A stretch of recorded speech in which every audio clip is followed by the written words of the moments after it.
Hi everybody, it's Russ from My Hammers 11. I hope you're safe and well. If you're new to the channel, please consider subscribing and hit the bell notification so you're notified of any time we put new content on. We have videos going up daily. Sometimes you might be lucky and get a double upload per day. We've got some great guests coming up. I know I say every week, but this week particularly, we've got some awesome guests, including today's guest. He played 368 times for the club, scored 7 goals across a 10-year span. He was never present in the 85-86 season. He suffered, relegation, promotion with West Ham, but he did win the Premier League, obviously, not with West Ham though. It's Tony Gale. Hi Tony, how are you?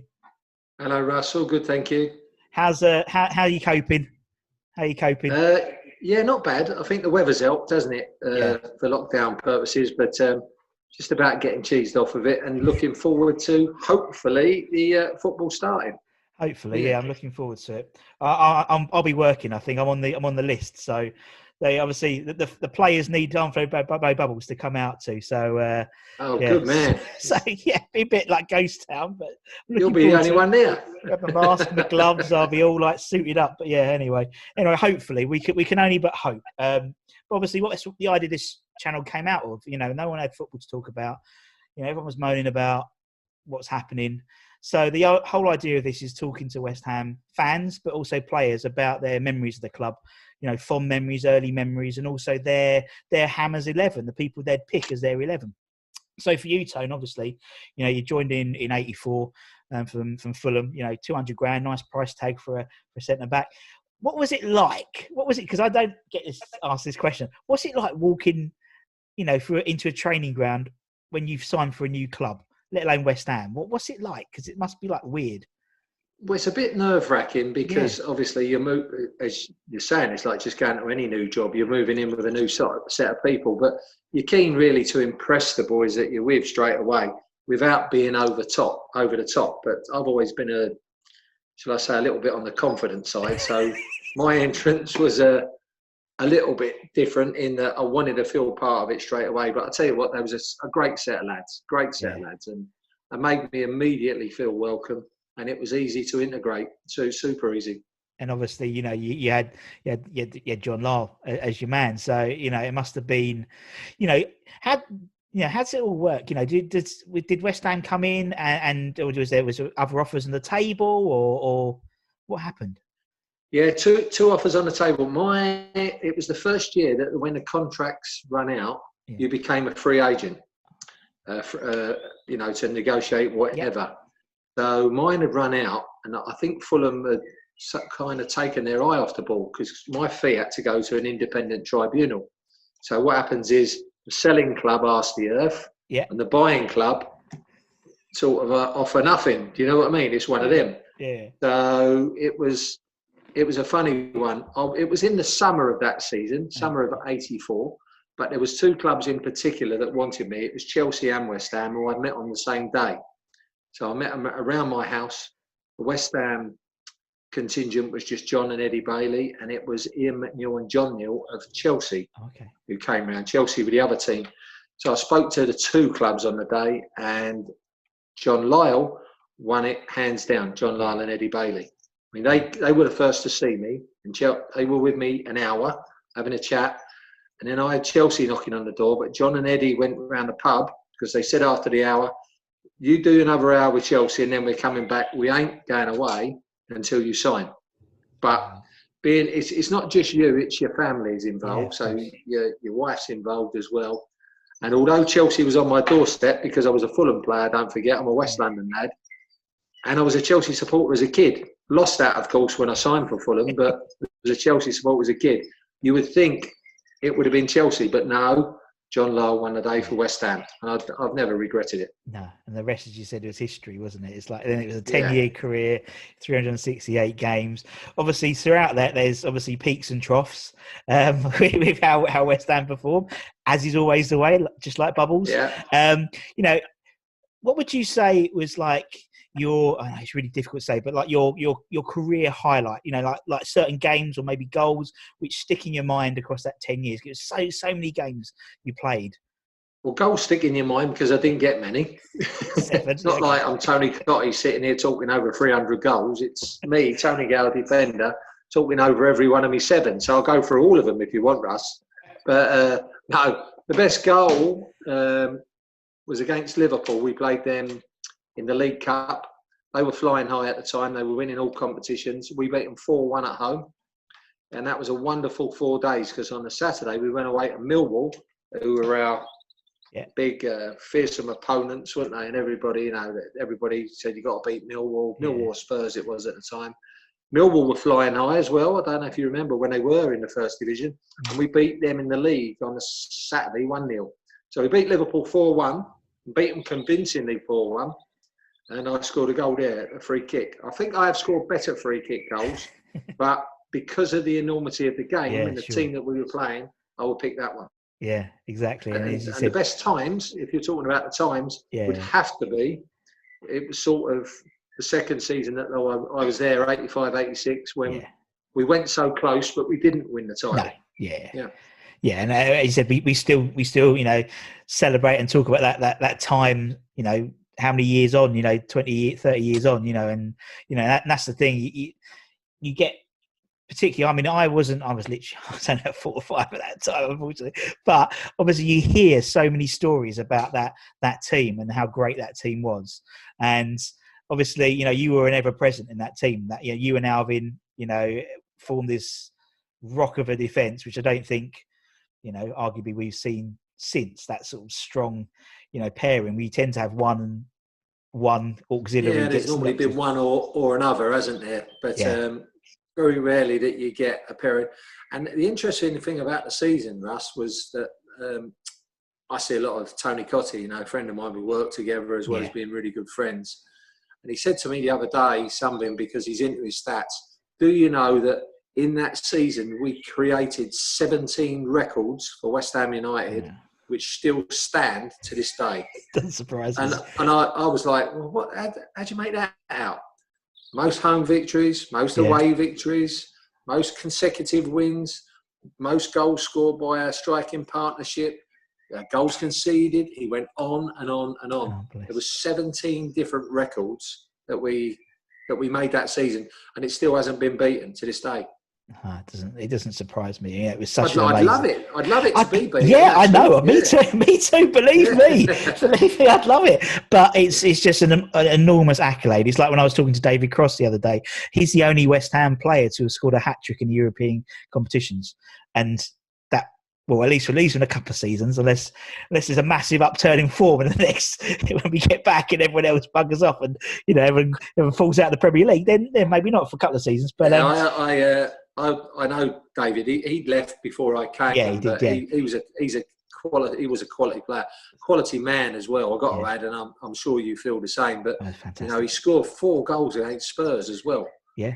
Don't forget he scored 4 goals in a game against Spurs. I mean, that's enough to put you in West Ham folklore, let alone like history or whatever. And no, Cross, he's a lovely guy.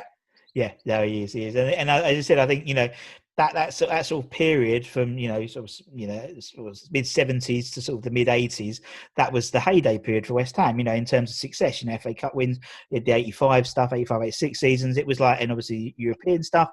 That was like, unfortunately, I came on the tail end of it, but it doesn't matter. I saw promotion. So I saw when we went, obviously, relegation and obviously, 91 and stuff, and the relegation and promotion. That was sort of my era. So, I started, in a relegation battle. So, I sort of stood as we meant to carry on. Yeah, that was a good era as well, Russ. That was a good era of players. And, you very rarely went for a season at West Ham when some clubs, they're like mid-table, nothing happens to them. So in the 10 years that I was there, I had 2 promotions, 2 relegations, and the year that we nearly won the title. That's 5 of the seasons. The other 5 of the seasons, there was always something happening. Good cup runs, quarterfinals, semi-finals, whatever. Always something happening. And if there's always something happening, good or bad, that's when the fans love it, don't they? They absolutely love it. Not relegation. I know they didn't love relegation, but they love you to win a relegation fight. So exactly. And you know, for us, you know, we obviously we're quite used to that for the last few seasons. But you know, but we win them, so it's all right. And as you said, it's like that adulation when we'll win and Bournemouth will lose, and that will obviously carry on for the next couple of weeks, hopefully. Come mid-June. But as you said, that's being West Ham. You always have to have something going on, and when it's going on, whether it's positive or negative, the fans, you know, as you said, we're not a boring club, are we? We're not. There's always something going on. I think that's where the fans have been let down slightly. It's not just recent seasons, quite a few seasons where, you know, the club, okay, in the Premier League, but have a cup run. You know, don't just discard the cups. Don't just play your second team and then go, oh, well, they should have been good enough to beat this. You know, they've just shown me, though, that they can't contend with the other players. I've given them a chance. We don't want to hear all that flannel anymore. We want to hear, we're in the cup final, or we got to the semi-final, or we got to the quarterfinals. Not that keep getting knocked out to the lowly teams and not really bothering about the cup competitions. That's the one that gets my goat a bit. Yeah, you're right. I mean, you know, obviously we had 2006 where, you know, that was, you know, obviously we just gone up, and then we had 2006 and we had the, you know, the car, and it's a day out, isn't it? And I think that's what West Ham fans, they love a day out. They love, you know, booking the limos, and they love, you know, putting the ribbons on the cars. And I always prefer. I think we had, was it 3 successive seasons? Yeah. Russ? I think we had 2 playoffs and a cup final, didn't we? I had the same car park space. I myself, as a fan, like you're saying, I didn't do the limo thing, but I mean, what a weekend it was up there in the Millennium Stadium. Absolutely wonderful place. Yeah, I had the same car park space for 3 years running, so it was quite fun. And yeah, you do that. Right by that hot dog stand. Right by that hot dog stand. Yeah, too fucking right. Don't tell my wife. But yeah, that's what I loved about Cardiff, though, because Cardiff was like, you know, it was a massive stadium in the middle of the town. So literally, obviously, they split the town in half, and you know, there was massive pub, and it was like a walking distance. Where Wembley, I find now, very like sterile. You know, Wembley Way, you have to get the train. You know, you go to Baker Street or you meet at Liverpool Street and then go off. Where Cardiff was like, I used to really enjoy going to Cardiff. Yeah, Wembley has got better. It's got that shopping centre there now. It's got more shops and more maybe outlets to, you know, have a drink in, like, you know, the big chain restaurant things, or used to. It's a lockdown things changed it a little bit now. But the Millennium, I loved the Millennium because, I mean, I called it Cardiff High Street. I don't know what the street was called right outside the stadium, but there was bars, there was restaurants, there was pubs, there was virtually everything. We was at a cricket ground. We stayed at a cricket ground. There was a corporate thing for one of the, I think it was a cup final day. Corporate thing there, but there was so many places to go, weren't there? Hotels, everybody would congregate around those hotels, and I never saw much trouble. I don't know if there was, but I never saw much trouble. Well, they split the city almost in half, didn't they? And I think that was just such a clever idea. So like you had the West Ham half and the Liverpool half, but I always remember my one sort of memory, apart from obviously the game, of that 2006 was I was walking down Cardiff High Street, we'll call it, and there was a big Weatherspoons. It was like a 2-story Weatherspoons, like one massive window, and there was literally a bloke, a West Ham fan, you could tell he had a tattoo on his arse, literally pressed against the window at Weatherspoons in his mother. I was like, I just felt so warm, so warm. Good time. Anyway, let's obviously you mentioned about the players and things like that, and that's what we try and do as well. So we try and find out about people's Hammers 11. So the 11 they'd pick. So it might be for some, it might be their favourites or things like that. For you, it might be the players you played with, or a mixture maybe played with and seen play maybe since. And it'd be great to sort of to get that. We try and keep it to a 4-4-2. We've had about 110 different names appear since all the interviews. Obviously, a few are similar, and I'm sure a few will come up. But that's the thing. Obviously, you can play yourself, Tone. You don't have to worry. I'm not playing if I can't pick myself. It's my ball, Russ, isn't it? It's my ball. It's your ball, yeah. I mean, David Cross picked himself up front against Pop Robson. But Kenny Brown didn't pick himself. I know he didn't, but yeah, anyway. So if we're going for the Gainey 11, who would be between the sticks for you? Obviously, you're great. You know, you've got great understanding being a defender. Who'd be your man behind you? Well, I was lucky. I probably played with the best keepers we've ever had, Phil Parkes and Ludo McCloskey. Yeah. So, and I don't think there'd be many West Ham supporters who argue that those two were the best. You know, one's still got a chant for his, you know, for himself down there, what he'll have for the rest of his life, which he can never understand, by the way. Ludo McCloskey, you know, "Oi, big boy, what's your name? My name's Ludo McCloskey, you know. I come from near Moscow." Yeah. And as Ludo says to me, "I don't come from near Moscow." I went, "Yes, Ludo, but it doesn't rhyme with McCloskey, you don't know." It rhymes with Czech Republic, yeah. Former Czechoslovakia. Yeah, now even more so. Yeah, I think it's closer to get to London from Czechoslovakia. Yeah, that's what he said. Yeah.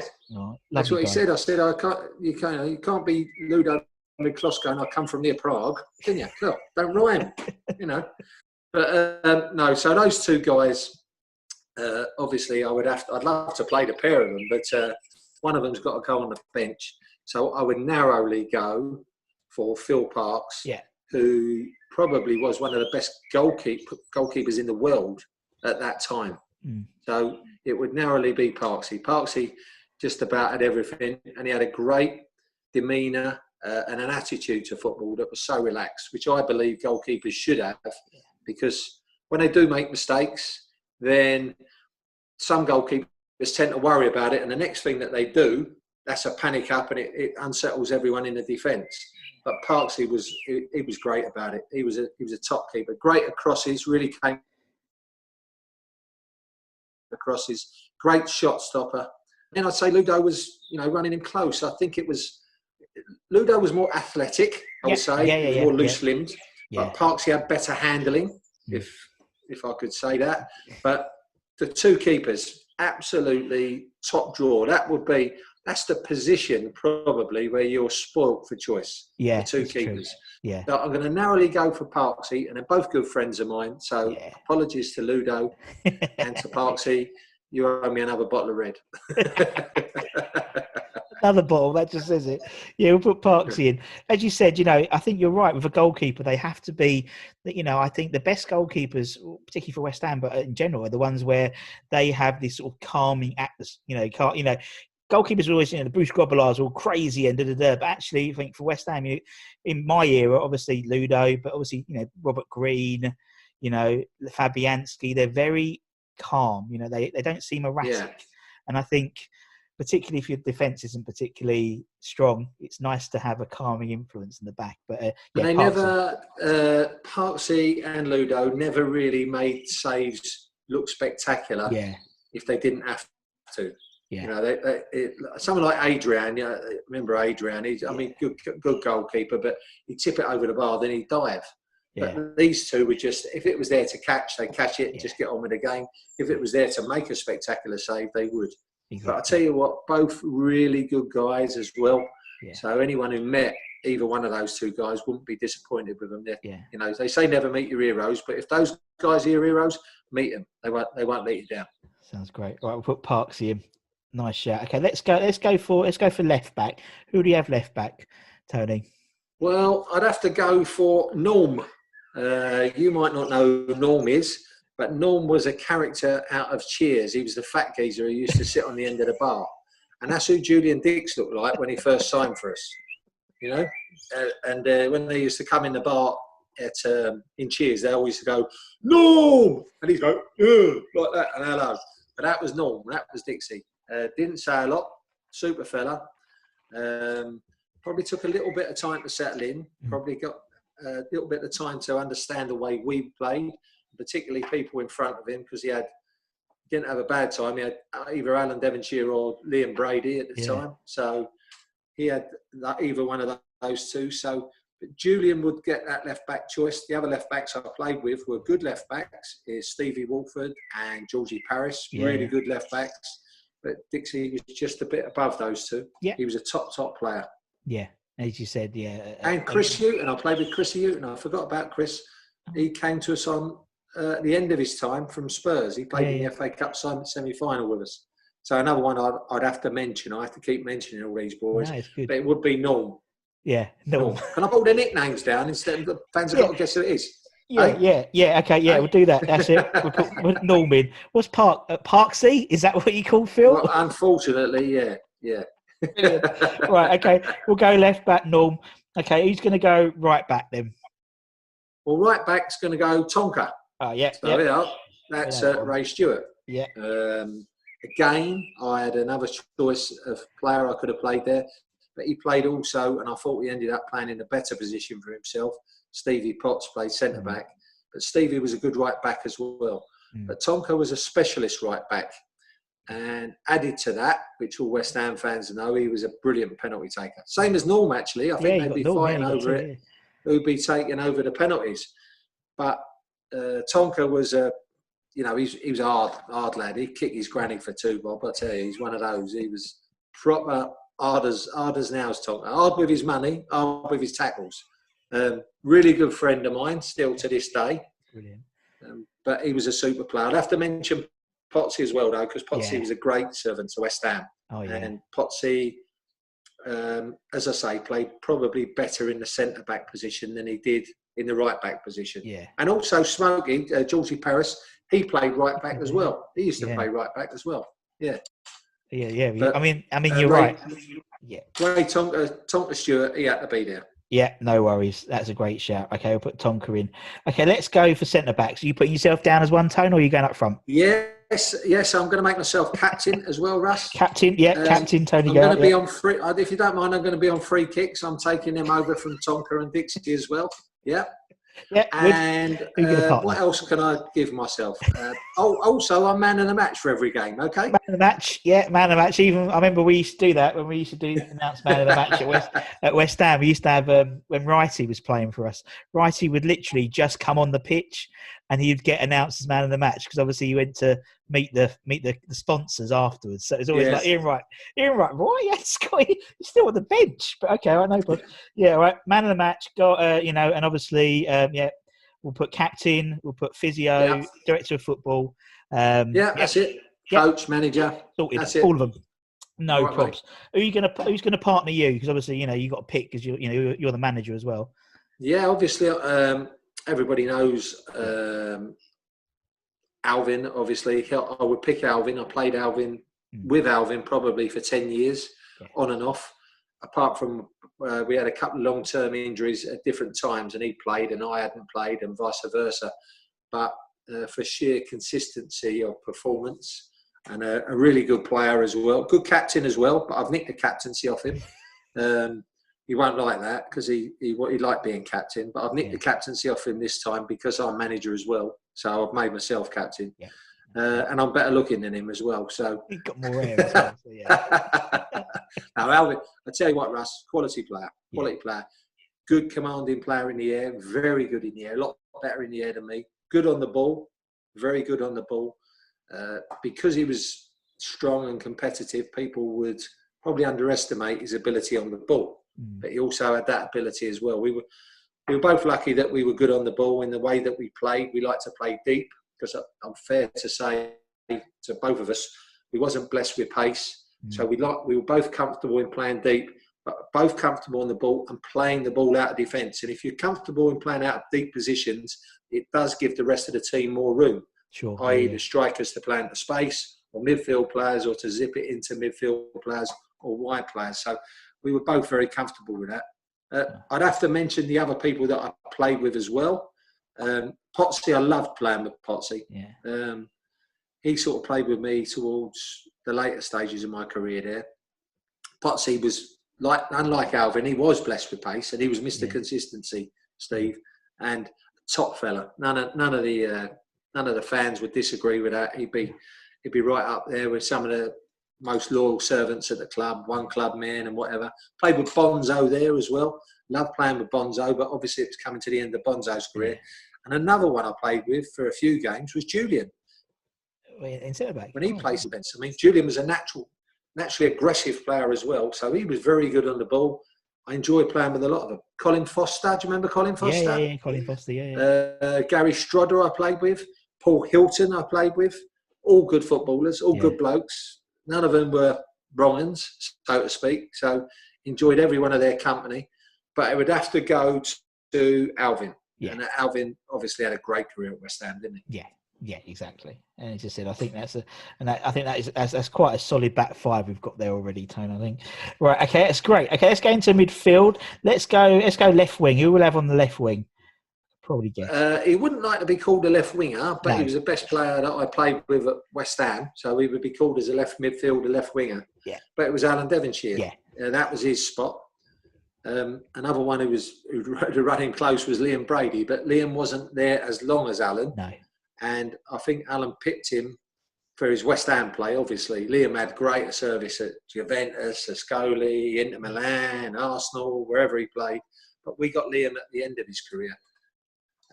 Alan Dev was super. He was the best player that I played with at West Ham in my career.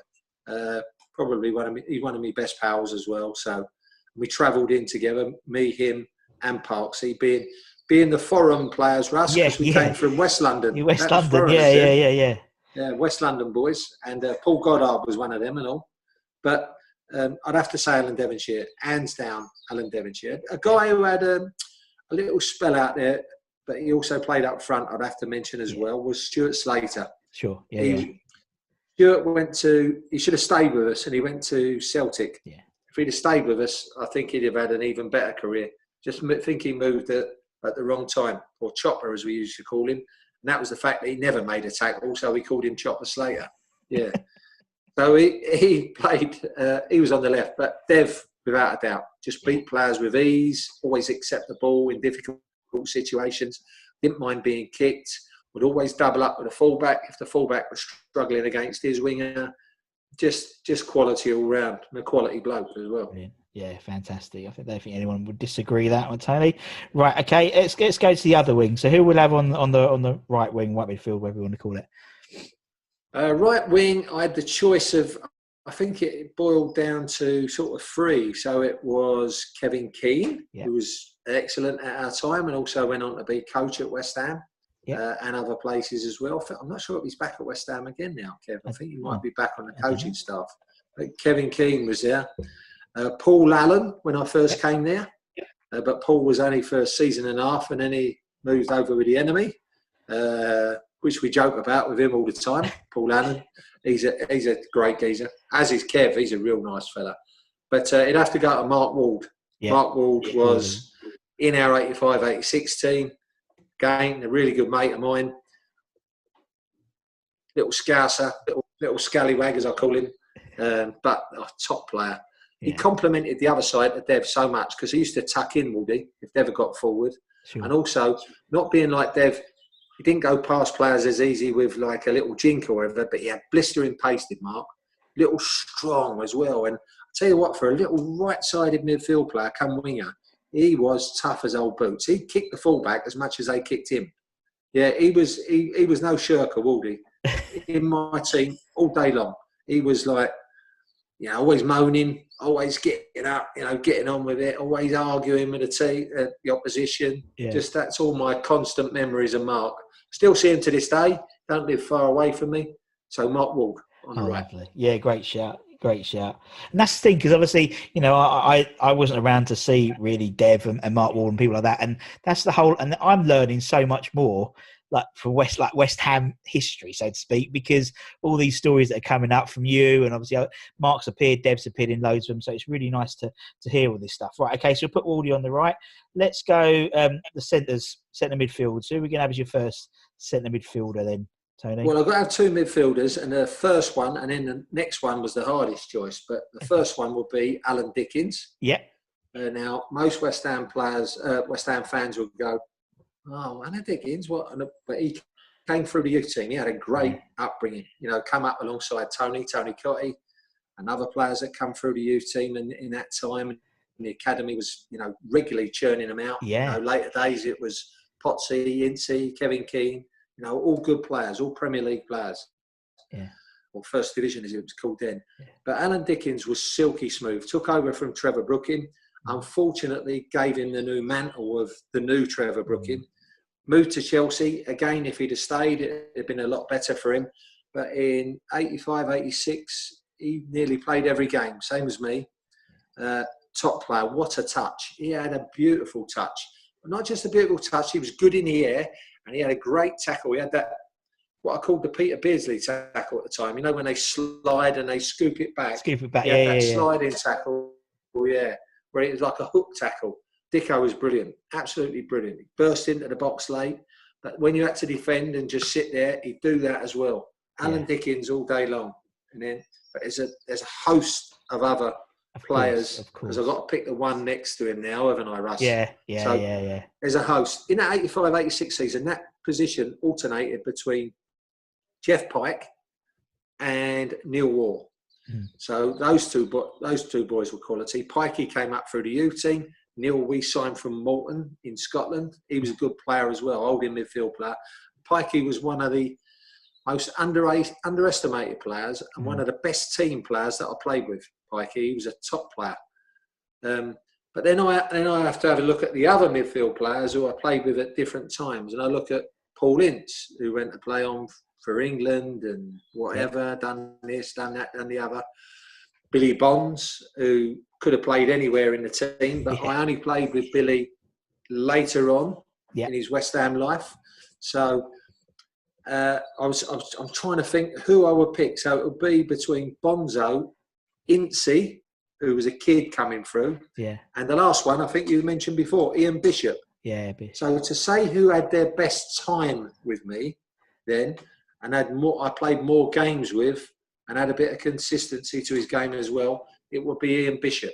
Paul Ince ended up the best player out of the three of them, hands down. Billy Bonds was a wonderful West Ham hero, and like even a hero to me to this day. But because it was Billy's latter days, I would have to go maybe Bish in the middle of the field there with Alan Dickens. And I played with Bish for a good six or 7 years, so I'd have to give it to Bish. No, I agree. Definitely makes great sense. And as you said, he was. I think somewhat Bish was a bit more ahead of his time, really, because he's a type of midfielder that occurs quite regularly in the Premier League now. It's all stylish. He was. He's got a good range of passing on him. He'd be great in today's football. The pitches are not as bad as they were then. The balls are obviously lighter, and he could pass. He could pass for fun, and he could spot a pass as well. Really good, creative player. That's a great shout. Right, okay, put Bish. Now, if he don't pick me in his team, I'm going to get the ump with him. All right, okay, we'll put Bish in with an asterisk next to his name. Otherwise, Jeff Pike's in. Okay, right, we'll put Bish in. Right, who's going to go up front then, Tony? Who are we going to have up front? Well, it's quite easy, isn't it, really? My two pals. Yeah. Chalk and cheese as well. We got Tony. I've played with a lot of other strikers as well. And all the quality strikers, I can mention them all, but it's just easy just to say COYI and McAvenny, isn't it? I mean, they were both different players. Tony, when he first came into the side, we thought was a little bit lazy. I still tell him to this day. But when he added a little bit of work rate to his game as well, and realised it was a bit of a team game as well as just scoring goals, he became so much more of a better player. Really terrific player. He had everything that you could want in a goal scorer in and around the area. Short backlift, just turn, get his shots away with either feet. Would look to get down the sides of central defenders all the time. And we had players who could pick the pass to get there. And eventually sort of was better in his link-up play when we played to feet as well. Because all Tony wanted to do was get in the box. Because he'll tell you, 98% of his goals came in the box. And he came alive. But we did have to convince him that there should be another part of your game, that there was 10 other players there as well. We're not all there just to put a ball on a plate for you. He was top quality, Tone.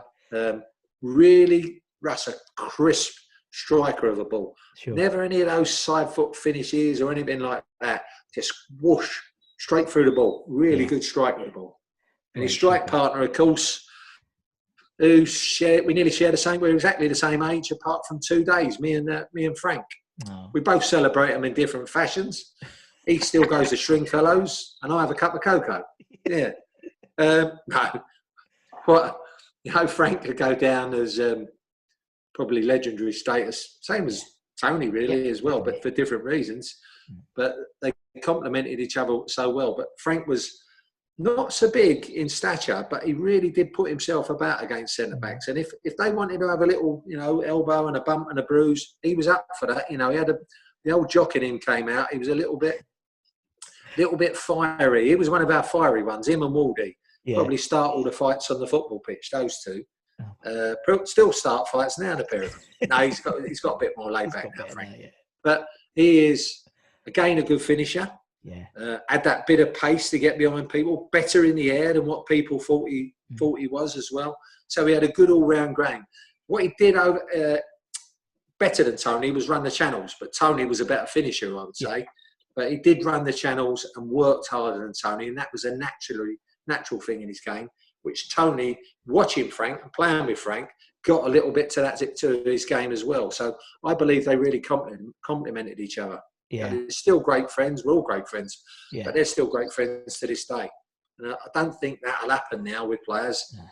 That they'll all be ringing each other up 30, 40 years on down the line and still going out with each other with their missus and on their own for a drink. Yeah, but that's what the team was like then, Russ. It was terrific.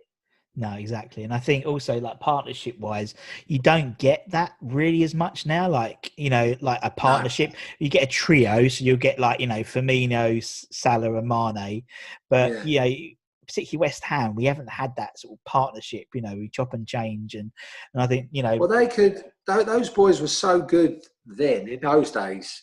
And our formation constantly changed, although it was, you've put it down as a 4-4-2, and it looks a 4-4-2 on paper. Yeah. Really, if we were struggling in the game, Frank would drop deep. He would play just in front of the two central midfield players. Tony play high, and then Alan and Mark would push on a little bit to stop the fullbacks coming out.